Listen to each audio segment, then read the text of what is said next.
وعلى آله وأصحابه الطيبين الطاهرين أما بعد فأعوذ بالله من الشيطان الرجيم بسم الله الرحمن الرحيم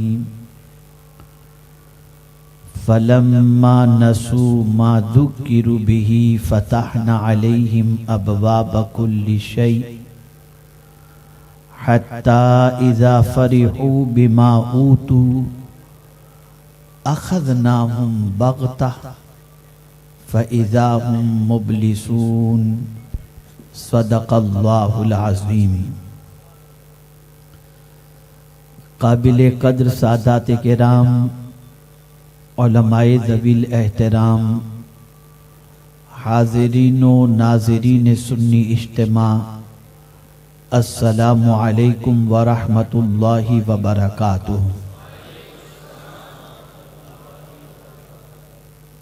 میرے پیارے آقا صلی اللہ تعالی علیہ وسلم کے پیارے دیوانوں، آپ نے بہت سارے خطابات، بہت ساری باتیں، بہت ساری نعتیں، بہت ساری تربیت صبح سے لے کر اس وقت تک آپ نے حاصل کی، اور عشاء سے پہلے آپ نے ختم بخاری شریف کا حسین منظر بھی اپنے ماتھے کی آنکھوں سے دیکھا، اور اس سے پہلے محب گرامی حضرت مولانا سید امین القادری صاحب کا خطاب اور ان سے پیشتر بلبل باغ مدینہ کی نعتیں بھی آپ نے سماعت فرمائی۔ میں بھی تھوڑی دیر کے لیے حاضر آیا ہوں اور آپ کی سوچ اور آپ کی فکر کے اندر کچھ تبدیلی لانے کی خواہش کے ساتھ حاضر آیا ہوں۔ میں چاہتا ہوں کہ اس عظمت والی کتاب کے ذریعے آپ کے دل و دماغ کو منور و مجلہ کر سکوں، جس کتاب کی شان میرا رب خود بیان کرتا ہے، ذالک الکتاب لا ریب فیہ۔ اللہ کی کتاب کے اندر کوئی شک کی گنجائش نہیں۔ اس سے پہلے کہ میں کچھ معروضات پیش کروں، آئیے جس طریقے سے میں پڑھاتا ہوں عقیدت و محبت میں ڈوب کر اسی طریقے سے درود و سلام کا نذرانہ پیش کریں جس طرح میں پڑھاؤں۔ الصلاۃ والسلام علیک یا رسول اللہ، الصلاۃ والسلام علیک یا حبیب اللہ، الصلاۃ والسلام علیک یا نبی اللہ، الصلاۃ والسلام علیک یا نور اللہ، وَعَلَىٰ آلِكَ وَأَصْحَابِكَ يَا حَبِيبَ اللَّهِ صلی اللہ تعالی علیہ وسلم۔ ہم اور آپ اس وقت جس دور سے گزر رہے ہیں وہ غفلت کا دور ہے۔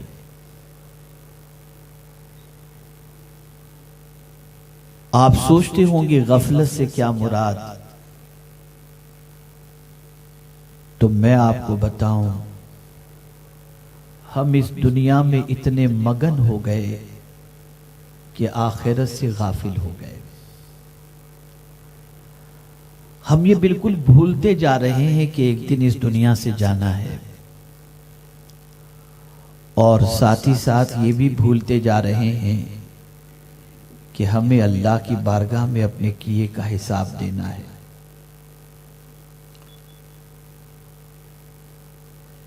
اس طریقے سے اس دنیا میں ڈوبتے جا رہے ہیں جیسے اس دنیا میں ہم کو پرماننٹ رہنا ہے، اور ساتھ ہی ساتھ کوئی لذت ایسی نہیں جو دنیا کی ہم چھوڑنا چاہتے ہوں۔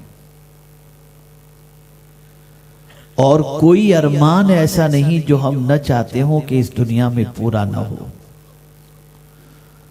صبح اٹھتے ہیں تو دنیا، رات سوتے ہیں تو دنیا، بلکہ خواب میں بھی دنیا ہی نظر آتی ہے۔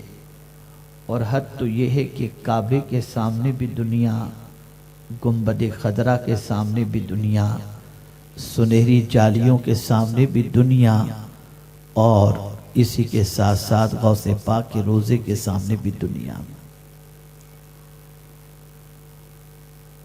اور اسی دنیا کی محبت میں انسان اتنا ڈوبتا جا رہا ہے کہ کسی بھی طرح سے وہ دنیا کے عیش سے محروم ہونا نہیں چاہتا۔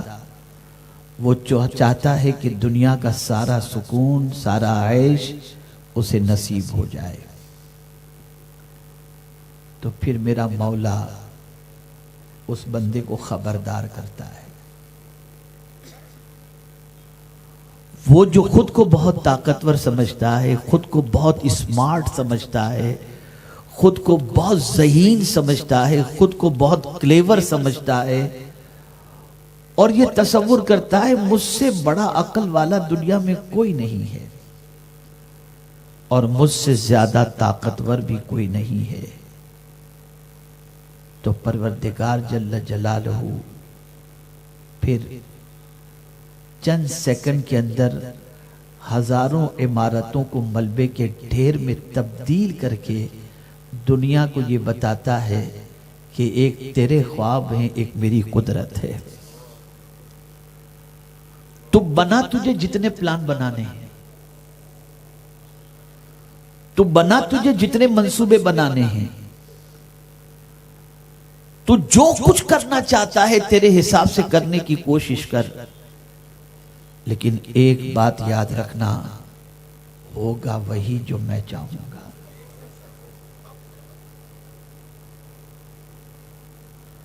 اگر تو یہ تصور کرتا ہے کہ تو یہ کر لے گا، بہت طاقتور ہے، تو کچھ نہیں کر سکتا۔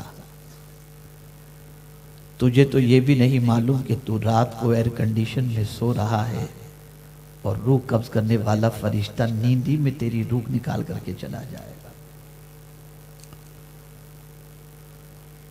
یہ ابھی ترکی میں زلزلہ آیا، کیا ترکی والوں کو خبر تھی؟ میں گزارش کروں گا اسٹیج پہ چل فرت نہ کریں یار، مجھے بالکل نہیں جمتا ہے۔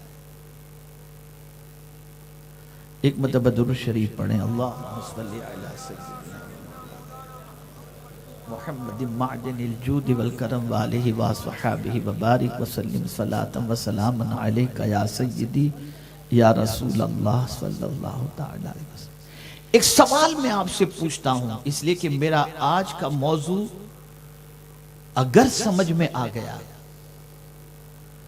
تو میں سمجھتا ہوں کہ انشاءاللہ العظیم زندگی کے اندر کافی تبدیلی پیدا ہوگی۔ اور یہ بات یاد رکھیں، سنی دعوت اسلامی کا اجتماع نوٹ جمع کرنے کے لیے نہیں ہوتا، اور نہ ووٹ جمع کرنے کے لیے ہوتا ہے۔ سنی دعوت اسلامی کا اجتماع تو صرف اس لیے ہوتا ہے کہ مدینے کے تاجدار سے کنیکشن مضبوط ہو جائے، یہ ہمارا مقصد ہے۔ میں آپ سے ایک سوال پوچھنا چاہتا ہوں، کیا ترکی کے لوگوں کو معلوم تھا کہ زلزلہ آئے گا؟ اور اگر 2 گھنٹے پہلے بھی ان کو بتا دیا جاتا کہ زلزلہ آنے والا ہے، سامان اٹھا کر کے نکل جاؤ، تو کیا وہ سب نکلنے کی طاقت رکھتے تھے؟ اب آئیے ہم سمجھتے ہیں، یہ اچانک زلزلہ آیا، اور ایسا آیا کہ سنبھلنے کا موقع بھی نہیں ملا۔ نہ کچھ لے کر بھاگ سکتے ہو، نہ کہیں جا سکتے ہو، نہ کہیں چھپ سکتے ہو، نہ بچ سکتے ہو، کچھ نہیں کر سکتے۔ چند سیکنڈ کے اندر سب فنش۔ اللہ نے سنبھلنے کا موقع بھی نہیں دیا۔ چانس ہی نہیں دیا۔ اب ہم قرآن کی روشنی میں سمجھتے ہیں اچانک اللہ پکڑ کب کرتا ہے؟ سڈنلی آدمی تندرست ہے، سب کچھ نارمل ہے، کوئی ایسی چیز نہیں، انڈیکیشن نہیں کہ لگے کہ ایسا ہوگا، اور سڈنلی کچھ ہوتا ہے، آدمی سب ختم ہو جاتا ہے۔ ہم قرآن کی روشنی میں اسے سمجھتے ہیں تاکہ میرے پیارے آقا صلی اللہ علیہ وسلم کے پیارے دیوانوں ہم اپنی سوچ کو درست کر سکیں۔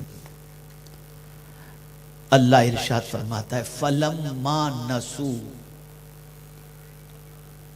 بھلا دیا لوگوں نے۔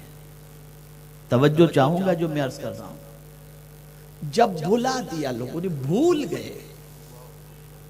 کیا بھول گئے؟ پتا چلا کوئی چیز ان کو یاد دلائی گئی اور وہ بھول گئے، تو اب قرآن سے پوچھتے ہیں اے میرے مولا کیا بھول گئے لوگ؟ تو قرآن کہتا ہے ما ذکروا، ان کو جو نصیحت کی گئی، جب نصیحت کی گئی تو اس نصیحت کو وہ بھول گئے۔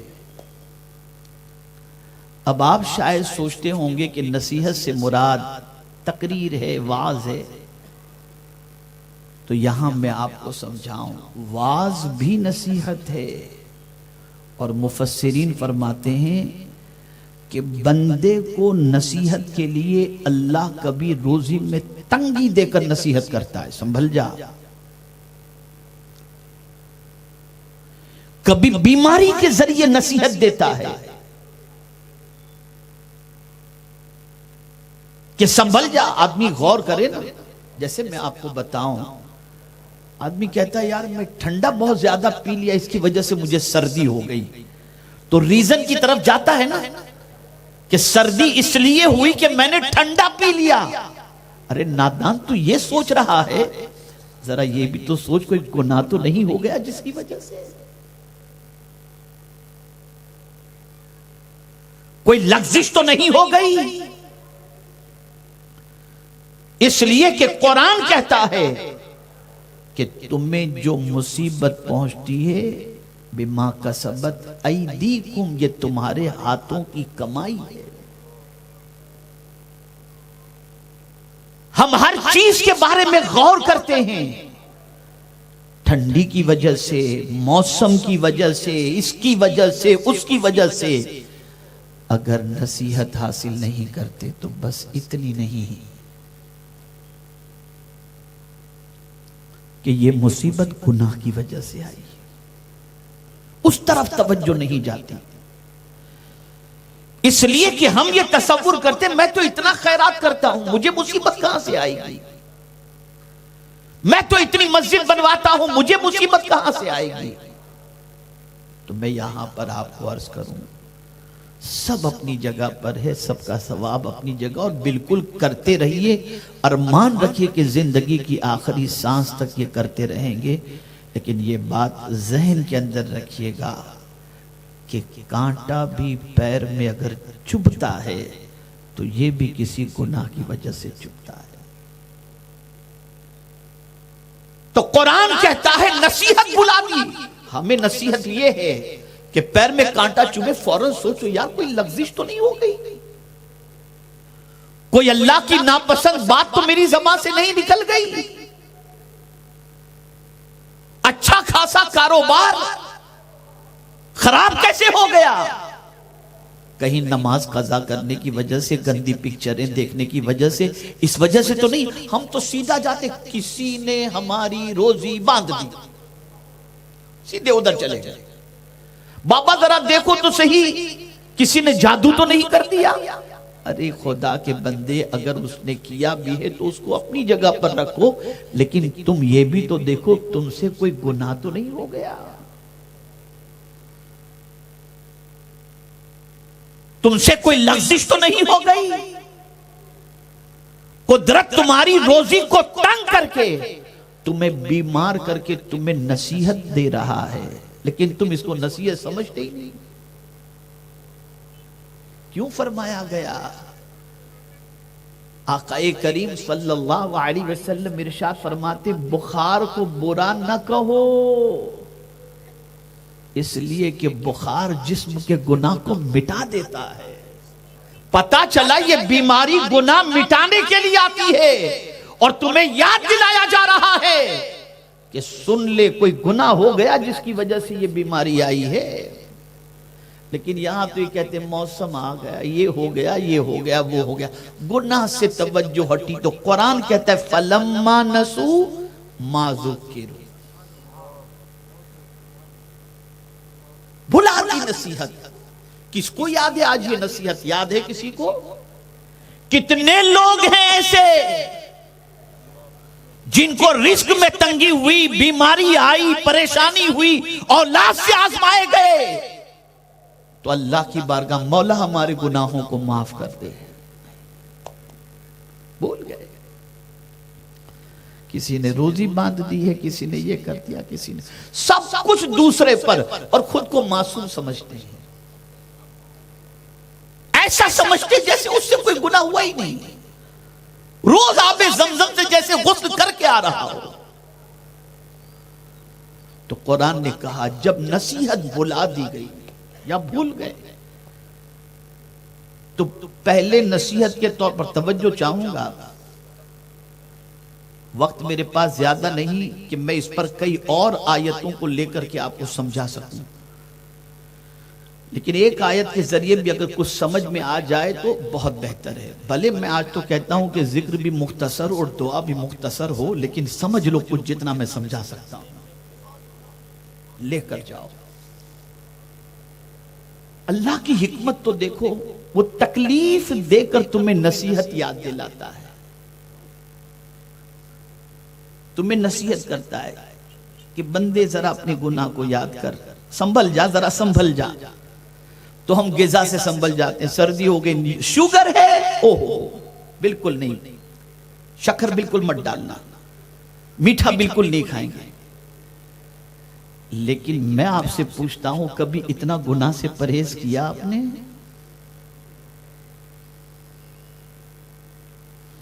کبھی بچے اتنا گناہ سے آپ جتنا ڈر آپ کو شوگر کا ہے، جتنا ڈر بلڈ پریشر کا ہے، اور اس کی وجہ سے جتنا پریکوشن چیزوں میں لیتے ہو، کبھی ہم نے اتنا پریکوشن گناہ سے کرنے کی نہیں. اب تو آج کے بعد اب گناہ سے بچیں گے، نہیں بھائی اب گناہ نہیں کریں گے، یہ ساری تکلیف گناہ سے نہیں، بول گئے. کورونا میں جب مسجد کے دروازے بند ہوئے، رونے لگے، پریشان ہوئے، اور کھلے تو آنے کے لیے تیار نہیں.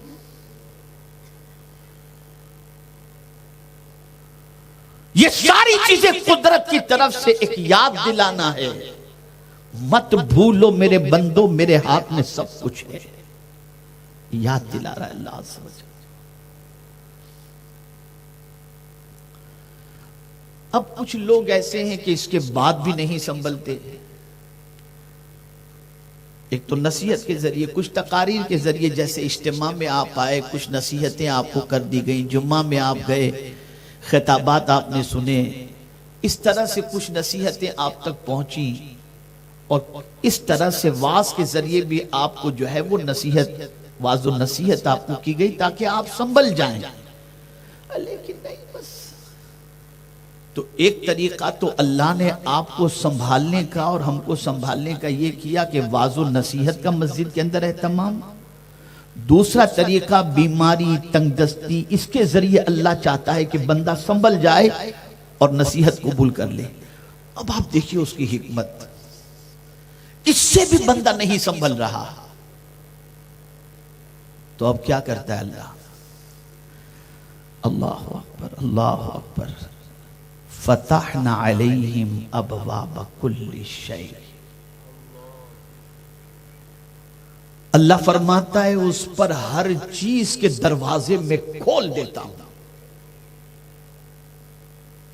میرے وہ بھائی جن کے پاس بے پناہ دولت ہے، وہ یہ تصور نہ کریں کہ میں ان کو ٹارگٹ کر رہا ہوں، وہ صرف اتنا سمجھیں کہ قرآن کیا کہہ رہا ہے۔ قرآن کہتا ہے فتحنا علیہم ابواب کل شیء، ہر چیز کے دروازے میں ان پر کھول دیتا ہوں۔ مال خوب آ رہا ہے، پیسہ خوب آ رہا ہے، نام خوب ہو رہا ہے۔ جو نصیحت نہیں قبول کرتا اللہ اس پر ساری چیزوں کے دروازے کھول دیتا ہے، ساری چیزوں کے دروازے۔ اب اس کی فیلنگ شروع ہوتی ہے،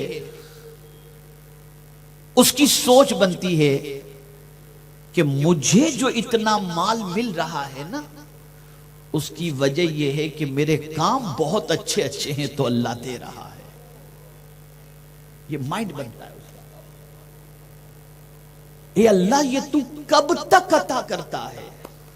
تو فرمایا اللہ اکبر ابواب کل شیء حتی اذا فرحوا، اس وقت تک اللہ دیتا رہتا ہے جب تک کہ بندہ اس میں مگن نہ ہو جائے اور یہ سوچنے لگے میرے پاس تو اتنا کروڑ ادھر پڑے، اتنا ارب ادھر پڑا ہے، مجھے کیا ٹینشن، مست ہو گیا۔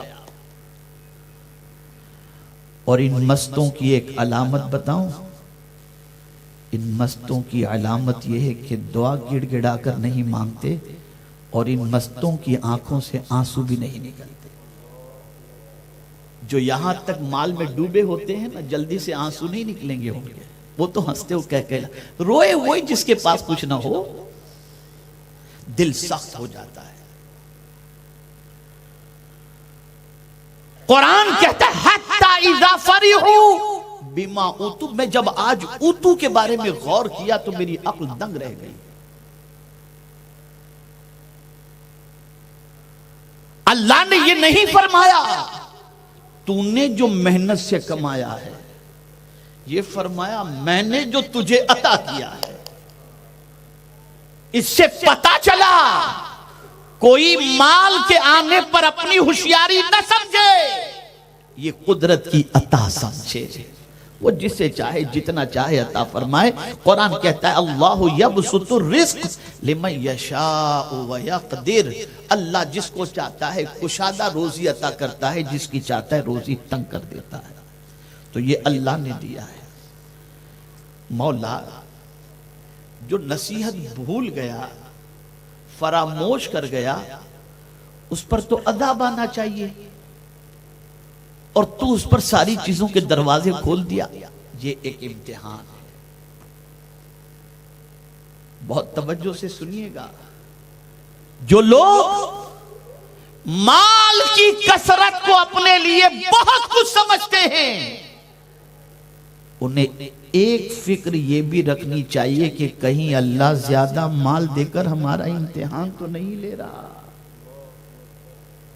اس لیے کہ امتحان کے دو طریقے ہیں، ایک غریب بنا کر امتحان لینا اور ایک امیر بنا کر امتحان لینا۔ قارون کا امتحان بھی امیر بنا کر کے ہی لیا گیا تھا، فرعون کا امتحان بھی مال دے کر کے لیا گیا تھا۔ اور یہ بات اچھی طرح سے یاد رکھیں، ہر مال والا غلط نہیں ہوتا، نہ ہر مال والا جو ہے وہ گناہوں میں ڈوبا ہوتا ہے۔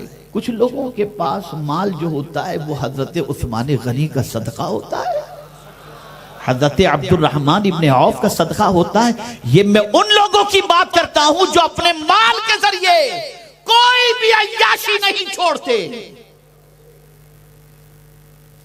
جو اللہ کے دیے ہوئے مال کو اللہ کی نافرمانی میں خرچ کرتے۔ اب توجہ چاہوں گا، دو قسم کے امتحان، بیماری اور غریبی کا امتحان اور مالداری کا امتحان۔ توجہ چاہوں گا، غریبی کا امتحان آسان ہے، مالداری کا امتحان بہت ٹف ہے، بہت مشکل ہے۔ حضرت امام احمد ابن حنبل رضی اللہ تعالیٰ عنہ نے 4 خلفاء کے دور دیکھے۔ اور خلق قرآن کے مسئلے پر امام احمد ابن حنبل رضی اللہ تعالیٰ عنہ کو کوڑے مارے گئے، لیکن ہمیشہ جب بھی کوڑے پڑتے تھے مسکراتے تھے۔ دو خلفاء کے دور میں کوڑے پڑے لیکن آپ ٹس سے مس نہ ہوئے، مسکراتے رہے۔ لیکن باقی دو خلفاء کے دور میں کیا ہوا؟ انہوں نے سونے چاندی کا ڈھیر حضرت امام احمد ابن حنبل کے سامنے رکھ دیے۔ امام احمد ابن حنبل کی آنکھوں سے آنسو آ گئے۔ لوگوں نے کہا حضور کوڑے کھا کر نہیں روئے، اس میں تو مسکراتے تھے، مال دیکھ کر کے آپ رو رہے ہیں؟ کہا اس کے امتحان میں بڑے بڑے پھنس جاتے ہیں۔ یہ امتحان بہت سخت ہے، بڑے بڑے پھنس جاتے ہیں اور بڑے بڑوں کی پارسائی کا جنازہ نکل جاتا ہے۔ تو امام احمد ابن حنبل دعا کرنے لگے، اللہ مجھ سے یہ سخت امتحان تو نہ لے۔ تو پتہ چلا مالداری آئی، اس کے ذریعے بھی امتحان، غریبی اور بیماری کے ذریعے بھی امتحان، لیکن مالداری کے بعد اللہ نے فرمایا حتی اذا فرحوا بما اوتوا، اس وقت تک آدمی دولت میں مگن رہا جو میں نے اس کو عطا کیا، مست ہے بالکل اپنی دولت میں، ایک دم عیش موج کے اندر زندگی گزار رہا ہے اور سمجھتا ہے میرا کوئی کیا بگاڑے گا۔ اب قرآن کہتا ہے اخذناہم بغتہ،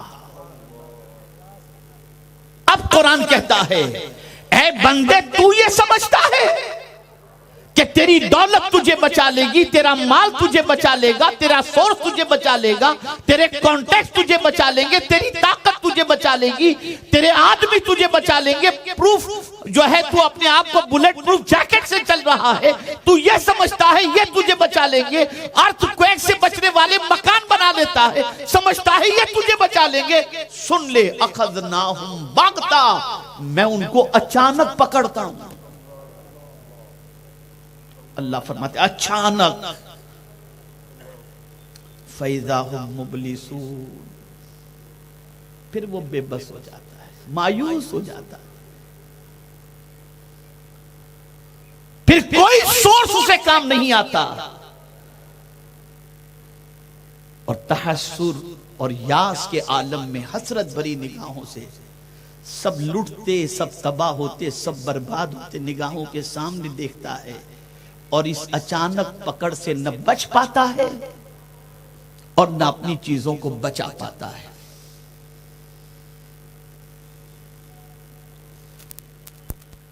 تو اللہ اچانک پکڑ کب کرتا ہے؟ جب اس کی نصیحت کو بھلا دو۔ اچانک پکڑ کب کرتا ہے؟ جب دولت میں مست ہو جاؤ۔ اور قرآن نے ایک اور مقام پر کہا کہ اگر تم ان پکڑ سے بچنا چاہتے ہو تو تمہیں کیا کرنا ہے؟ اس لیے کہ گناہ کی وجہ سے پکڑ، گناہ کی وجہ سے سب کچھ، اب تم اس پکڑ سے بچنا چاہتے ہو تو تم کو نسخہ بھی اللہ ہی دے رہا ہے، قربان جائے، اس لیے کہ اس کی پکڑ سے وہی بچا سکتا ہے۔ ان بطش ربک لشدید، بے شک تیرے رب کی پکڑ بہت سخت ہے، اس کی پکڑ سے وہی بچا سکتا ہے، تو خود ہی اپنے بندوں پر مہربان ہے تو نسخہ عطا کرتا ہے۔ وَأَنِيبُوا إِلَىٰ رَبِّكُمْ وَأَسْلِمُوا لَهُ مِن قَبْلِ أَن يَأْتِيَكُمُ الْعَذَابُ ثُمَّ لَا تُنصَرُونَ، پلٹ آؤ اپنے رب کی طرف۔ بہت دور چلے گئے تھے نا، خود کو بہت کچھ سمجھ رہے تھے نا، آؤ آ جاؤ اللہ کی طرف آ جاؤ، مت بھاگو اللہ کی طرف سے۔ اور خدا کی قسم اللہ کے اس پیار پر قربان ہونے کو جی چاہتا ہے۔ رب فرماتا ہے تمہیں کسی اور طرف پلٹنے کی بات تھوڑی کر رہا ہوں، وَأَنِيبُوا إِلَىٰ رَبِّكُمْ، میں تمہارا ہی تو رب ہوں نا، آ جاؤ نا میرے پاس، آ جاؤ نا، اللہ اکبر، تمہارے رب کے پاس آ جاؤ، پلٹ آؤ تمہارے رب کی طرف، اس لیے کہ تم کو میں نے پیدا کیا۔ اب دیکھیں ایک چھوٹی سی بات ہے، میں آپ کو بتاؤں، بھٹکا ہوا بچہ، گما ہوا بچہ، آوارہ بچہ بھٹکتا ہو، گھر سے نکل گیا ہو، ماں کی نیند خراب ہو جاتی ہے اور ماں کیا کہتی ہے؟ بیٹا جانے دے، جو بھی ہوا تو آجا میرے پاس آجا، میں تجھے رکھوں گی۔ اللہ اللہ، آپ قربان جائیے۔ اور اسی طریقے سے میں تو حدیث کے اس گوشے پر جب توجہ دیتا ہوں تو میری عقل دنگ رہ جاتی ہے کہ اگر بچی ڈیوورس حاصل کر چکی ہے، یعنی بچی کو ڈیوورس ہو چکا ہے، اور وہ ڈیوورس والی بچی اگر ماں کے گھر لوٹتی ہے اور ماں باپ اس کا خیال کرتے ہیں، اس پر بھی اللہ اجر عطا فرماتا ہے۔ پتہ چلا لوٹ کر جو پیار ماں باپ کے یہاں ملتا ہے، جو اصل ہے، اس کا کیا کہنا۔ تو میرا مولا تو ماں باپ سے زیادہ مہربان ہے، فرماتا ہے بھاگنے والوں کہاں بھاگ رہے ہو، تمہارا میں رب ہی تو ہوں، پلٹ کر میرے پاس آ جاؤ، تمہارے رب کی طرف آ جاؤ۔ وَأَنِيبُوا إِلَىٰ رَبِّكُمْ وَأَسْلِمُوا لَهُ، اور اس کے حکم کے سامنے سر جھکا دو، جھک جاؤ اس کے حکم کے سامنے۔ من قبل ان یأتیکم العذاب ثم لا تنصرون، اس سے پہلے کہ تم کو کوئی عذاب گھیر لے، تمہاری طرف سے کوئی عذاب آ جائے اور پھر تمہاری کوئی مدد کرے نہیں، تمہارا کوئی مددگار نہ ہو، اس سے پہلے پلٹ کر تم اللہ کی طرف آ جاؤ۔ پھر وہی بات آئی اچانک والی،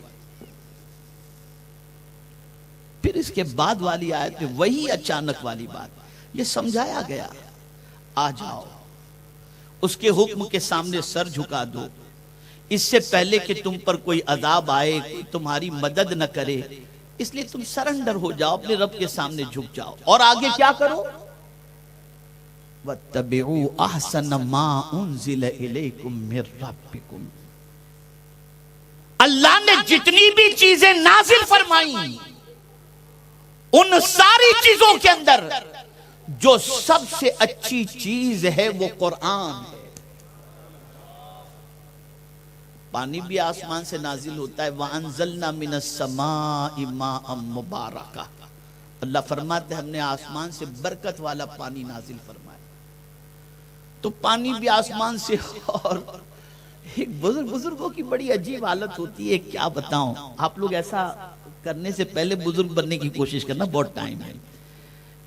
ایک بزرگ رزق سے بے پرواہ ہو کر کے بیٹھے ہوئے تھے، کسی نے پوچھا بابا آپ زمین پر روزی وغیرہ کے لیے تلاش نہیں کرتے؟ کہا کیا کروں، قرآن میں لکھا ہے وَفِي السَّمَاءِ رِزْقُكُمْ، تمہاری روزی تو آسمان میں ہے، میں زمین پہ کہاں سے تلاش کروں؟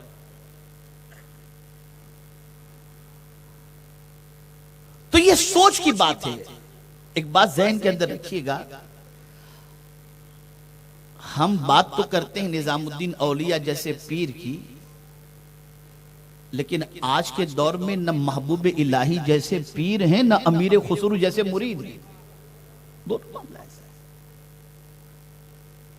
تو آج اس مقام تک آدمی جلدی سے نہیں پہنچ سکتا جن کی پوزیشن یہ ہوتی ہے، یہ تو اللہ والے ہوتے ہیں جن کی زندگی اس طریقے سے عبادت میں گزرتی ہے کہ جو بے وضو رہنے کو گناہ کبیرہ سمجھتے ہیں، یہ ان کا مقام ہے۔ ہمیں حکم ہے وَابْتَغُوا مِن فَضْلِ اللَّهِ، اللہ کا فضل تلاش کرو، روزی کے لیے نکلو، ہمیں حکم ہے۔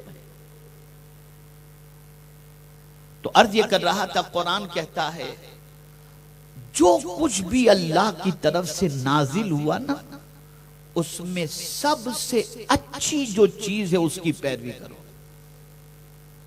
اور سب سے اچھی چیز اللہ کی طرف سے نازل ہونے والی میں قرآن مقدس ہے، تو قرآن کی پیروی کرو۔ اب یہاں پھر ڈرایا گیا،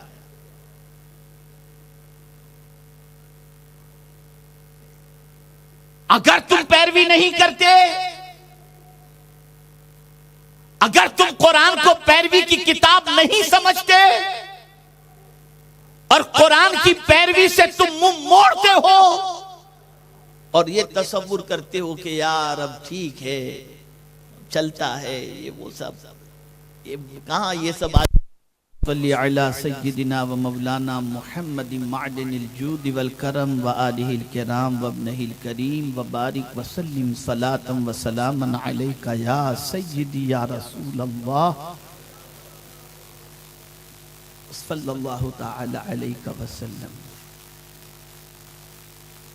تو اللہ فرماتا ہے اللہ کی طرف سے نازل ہونے والی چیزوں میں جو سب سے بہترین چیز ہے اس کی پیروی کرو، یعنی قرآن کی.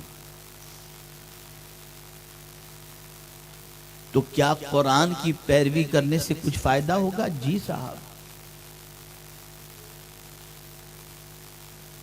قرآن کی پیروی سے تمہیں سیدھا جنت کا راستہ ملے گا.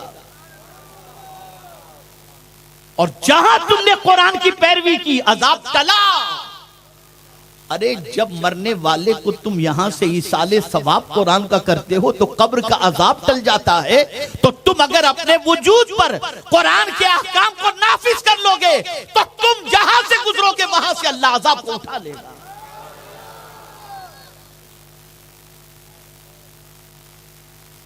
جب اتنی سمجھ میں بات آ رہی ہے کہ پڑھنے پر مرحوم کی بخشش ہو جاتی ہے، اس پر سے قبر سے عذاب اٹھا لیا جاتا ہے، تو جب اس کتاب کی پیروی کرو گے تو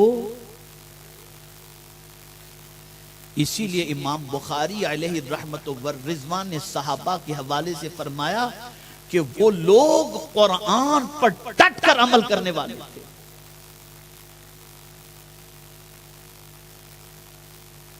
جہاں قرآن کی بات آتی سرنڈر ہو جاتے، اور جہاں قرآن کا حکم سنتے جھک جایا کرتے تھے. یہاں اگر حکم مل جائے ماسک پہنے بغیر نکلو گے تو اتنا چارج، تو 10 ماسک ساتھ میں لے کر کے نکلیں گے کہ کہیں چارج نہ لگ جائے. اتنا مانتے ہیں. لیکن اپنے رب کی اتنی مانتے ہیں؟ سب کی مانتے ہو، ذرا رب کی بھی مانو. رب کے رسول صلی اللہ علیہ وسلم کی بھی مانو. اور قرآن نازل بھی جو ہوا ہے تو اس کی وجہ بھی یہی ہے. اور میں اگر بتاؤں تو آپ کی طبیعت میں اور خوشی کی لہر دوڑ جائے گی کہ اس کتاب پر جب عمل کوئی کرتا ہے نا تو اس کے ساتھ کیا ہوتا ہے جانتے ہیں؟ قرآن کہتا ہے وَهَذَا كِتَابٌ أَنزَلْنَاهُ مُبَارَكٌ فَاتَّبِعُوهُ لَعَلَّكُمْ تُرْحَمُونَ. اس کتاب کی جو پیروی کرتا ہے وہ اللہ سے رحم و کرم کی بھیک مانگے یا نہ مانگے، اللہ اس پر اپنی رحمتوں کو نچھاور کر دیا کرتا ہے. یہ اس کتاب کی شان ہے، اس کتاب کی شان. سب کے قانون کو فالو کر رہے ہو، قدرت کے قانون کو کب کرو گے؟ اور شرم نہیں آتی یہ کہتے ہوئے مسلمان ہو کر اللہ کی کتاب کو آخری کتاب مانتے ہوئے بھی اور سچی کتاب مانتے ہوئے بھی مولانا آج کے دور میں قرآن پر عمل نہیں ہو سکتا، معاذ اللہ من ذالک. یہ کہتے ہوئے شرم نہیں آتی کہ بڑی مشکل سے مولانا 5 وقت کی پڑھ لیتے ہیں، بس اتنا ہی کافی ہے، باقی جھنجٹ ماری معاذ اللہ لوگ کہتے ہیں، باقی جھنجٹ ماری میں کون پڑے، معاذ اللہ یہ کہتے ہوئے نظر آتے ہیں. یہ مت کرو حرام ہے، نہیں سنیں گے. تو اب سن لیجئے قرآن نے کیا کہا. پہلے تو مایوسی کی بات کی، اچانک پکڑ کی بات کی، پھر واپس پکڑ کی بات کی. فرمایا پلٹ آؤ اپنے رب کی طرف، جھک جاؤ اس کے حکم کے سامنے، اس سے پہلے کہ تمہارے رب کی طرف سے عذاب آئے اور تمہاری کوئی مدد نہ کرے.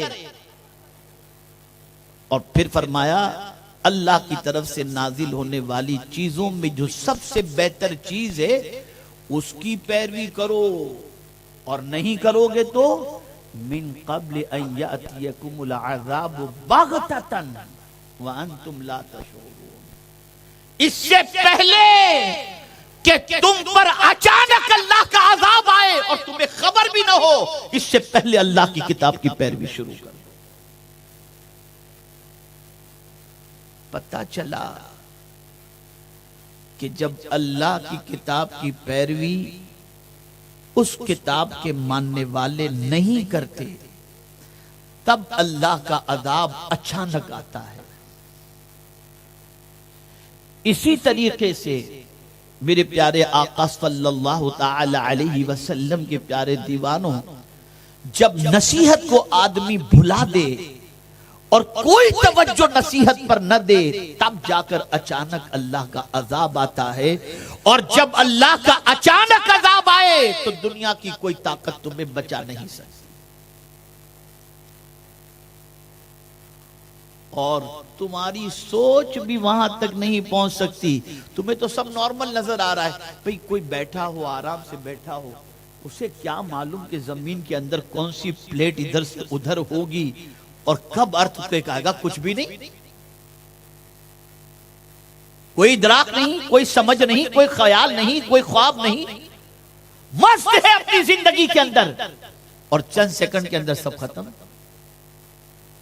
اور پھر یہ بھی دیکھو کہ جب وہ قدرت اپنی طاقت دکھائے تو کس طرح سے دکھائے، اللہ اکبر، دیکھتے رہ جاؤ اس کی قدرت کو۔ اٹھے کٹھے ملبے کے ڈھیر کے اندر چند سیکنڈ میں چلے گئے، اور دودھ پیتے بچے کو بچانا ہوا تو 12 دن کے بعد زندہ نکال رہا ہے۔ یہ اس کی قدرت ہے، وہ بچانا چاہے تو کوئی مار نہیں سکتا، اور وہ مارنا چاہے تو کوئی بچا نہیں سکتا۔ پلٹ آؤ اس کی طرف، لوٹ آؤ اپنے رب کی طرف۔ دنیا میں بہت انسان تمہارے ساتھ مہربانی کا دعویٰ کرتے ہوں گے، لیکن اللہ جیسا مہربان کوئی نہیں، اور انسانوں میں مصطفیٰ جیسا رحم کرنے والا کوئی دوسرا نہیں۔ اللہ رحمان و رحیم، مصطفیٰ رحمت للعالمین ہے۔ اور آج کا مسلمان دونوں سے فاصلہ بڑھا رہا ہے، رب سے بھی دور ہو رہا ہے اور اس کے رسول صلی اللہ علیہ وسلم سے بھی دور ہو رہا ہے۔ تو فرمایا گیا جب نصیحت بھلا دی جاتی ہے تو اچانک عذاب آتا ہے، جب قرآن پر پیروی نہیں ہوتی تو اچانک پکڑ ہوتی ہے، سنبھلنے کا موقع نہیں ملتا۔ ہم میں کا کوئی نہیں جانتا کہ ہمارے ساتھ قدرت نے کیا فیصلہ کیا ہے، لیکن بس ہم اللہ کی بارگاہ میں دعا کرتے ہیں کہ تیری پکڑ سے تو ہی بچا سکتا ہے۔ میرے کریم ہمارے گناہوں کو معاف فرما اور اچانک والی پکڑ سے ہماری حفاظت فرما۔ یہاں پر 2 باتیں میں عرض کر دوں۔ مومن کی اگر اچانک موت ہو، اچانک موت مومن کی ہو جائے، کچھ بھی نہیں تھا، بس ایسے ہی اچانک میں موت واقع ہو گئی، سکرات کی تکلیف سے بھی نہیں گزرا، تو اس کے لیے ہم اس کو عذاب نہیں کہہ سکتے، جو اچانک میں مومن مر جائے۔ لیکن ایسا شخص جو کفر کی وادیوں میں بھٹکتا ہو اور اس کو اچانک میں موت واقع ہو جائے تو فرمایا گیا اسے سنبھلنے کا موقع بھی نہیں ملا۔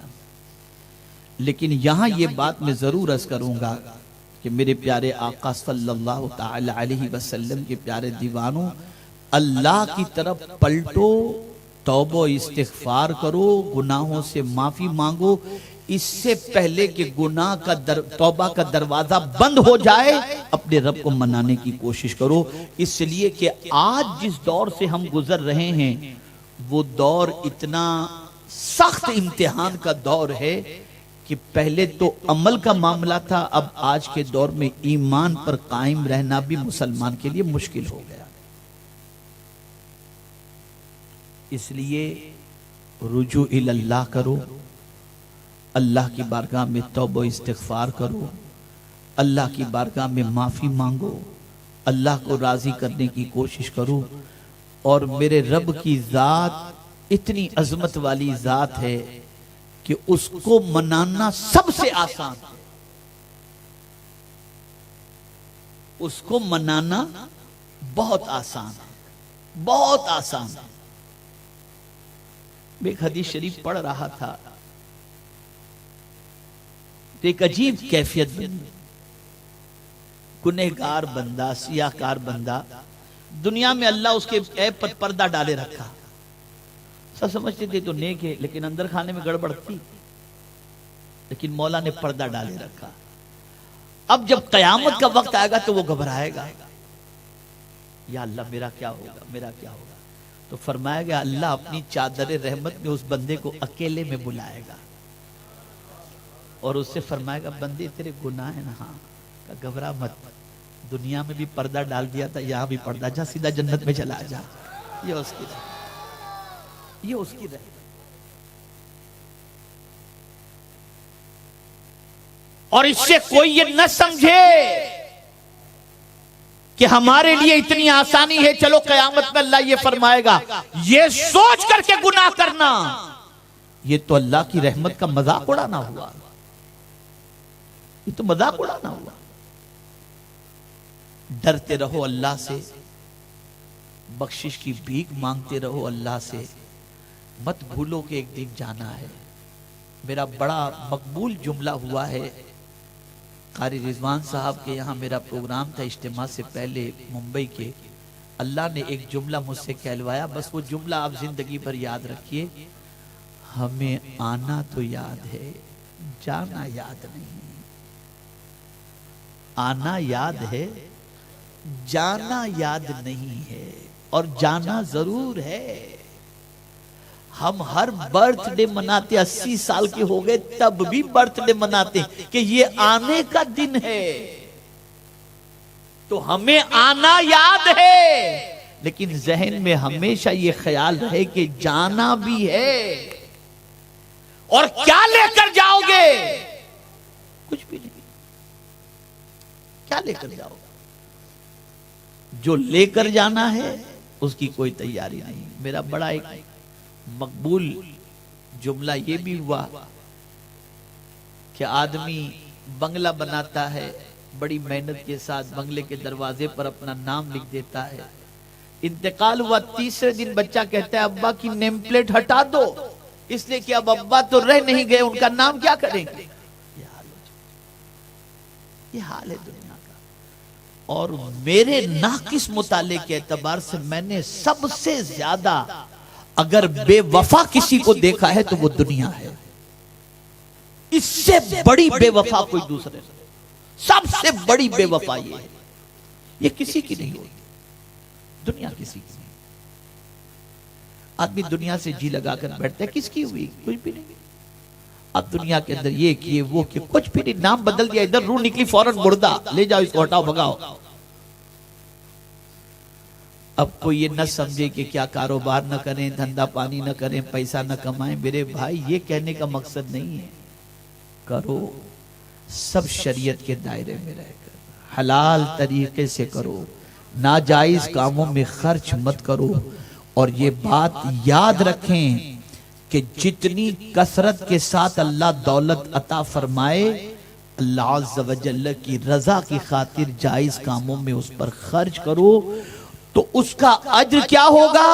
اللہ رب العزت کے پیارے حبیب صلی اللہ علیہ وسلم نے ایک حدیث کے اندر اس کو سمجھا دیا، من بنا للہ مسجدن بنا اللہ لہ بیتن فی الجنہ، جس نے اللہ کے لیے مسجد بنائی اللہ اس کے لیے جنت میں گھر۔ اب آپ دیکھئے نا، بنایا تو اللہ کا گھر، تو رب کے پیارے حبیب صلی اللہ علیہ وسلم فرما دیتے کہ جس نے اللہ کا گھر بنایا اسے اللہ محل عطا فرما دے گا دنیا میں، لیکن نہیں، جزا میں حضور نے جنت بتائی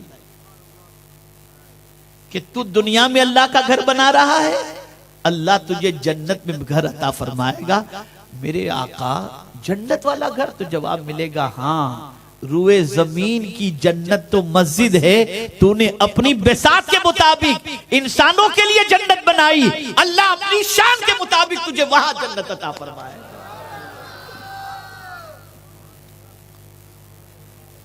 جائز کاموں میں خرچ کرو، یہ نہیں کہ پیسہ آپ کے پاس ہے تو خوب جس طریقے سے معاذ اللہ گناہ اس میں نہیں، کب اچانک اللہ کی پکڑ ہو نہیں جانتے۔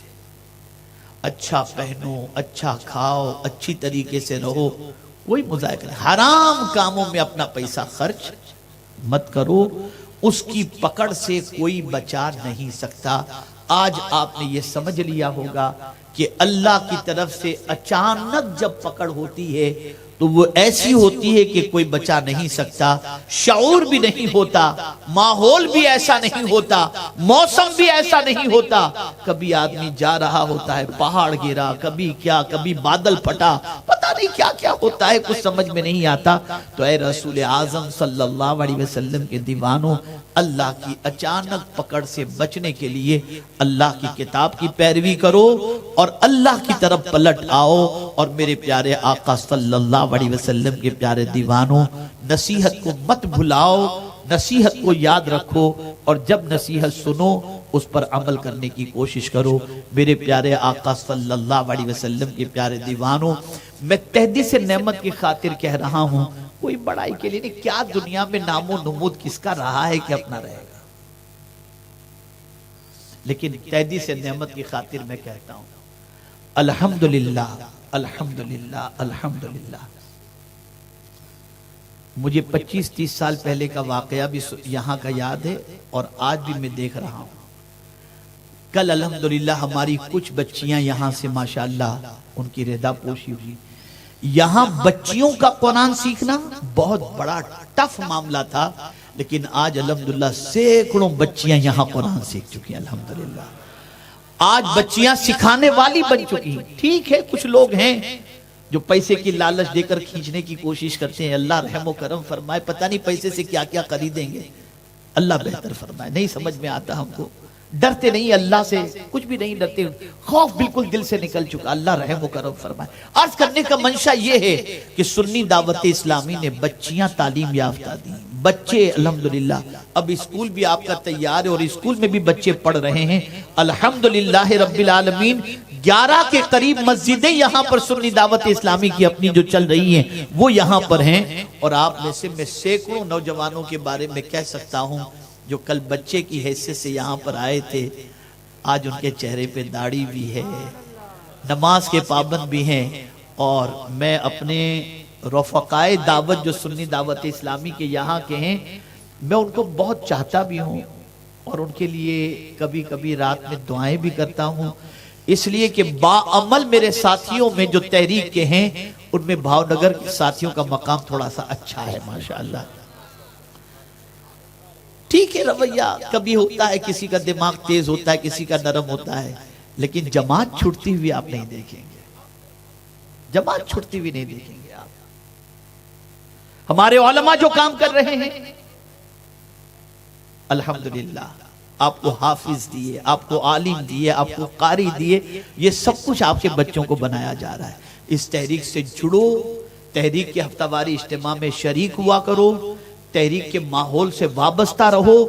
کیا کچھ تحریک نے دیا ہے یہ مجھے بتانے کی ضرورت نہیں ہے، آپ اپنے ماتھے کی آنکھوں سے دیکھ سکتے ہیں کہ آج الحمدللہ بھاؤنگر جیسی زمین جس کے بارے میں 30 سال پہلے یہ تصور تھا کہ پتہ نہیں سنی مسجد کون سی ہوگی، آج میرے کریم کا کرم ہے کہ یہاں سنیت کی بہار ہی بہار نظر آ رہی ہے۔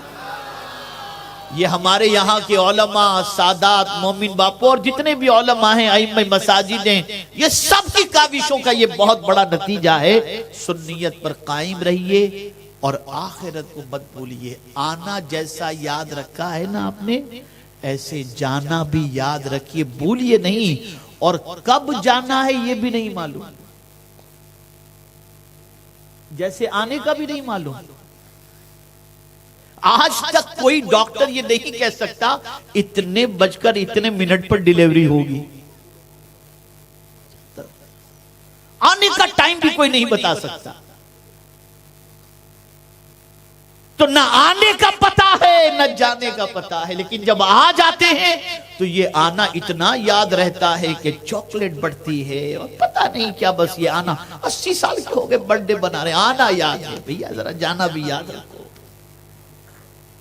جانا بھی یاد رکھو، اسے مت بھولو، کوئی پرماننٹ یہاں نہیں رہے گا، اور جب جائیں گے تو کیا چیز ساتھ آئے گی اسے بھی ذہن میں رکھو۔ اللہ رب العزت جل جلالہ، آقا کریم رؤوف الرحیم علیہ التحیۃ والتسلیم کے سر کو طفیل مجھے کہنے سے زیادہ عمل کی توفیق عطا فرمائے اور ہم سب کا خاتمہ بالخیر فرمائے. اللہ ایمان پر زندگی دے اور ایمان پر موت نصیب فرمائے.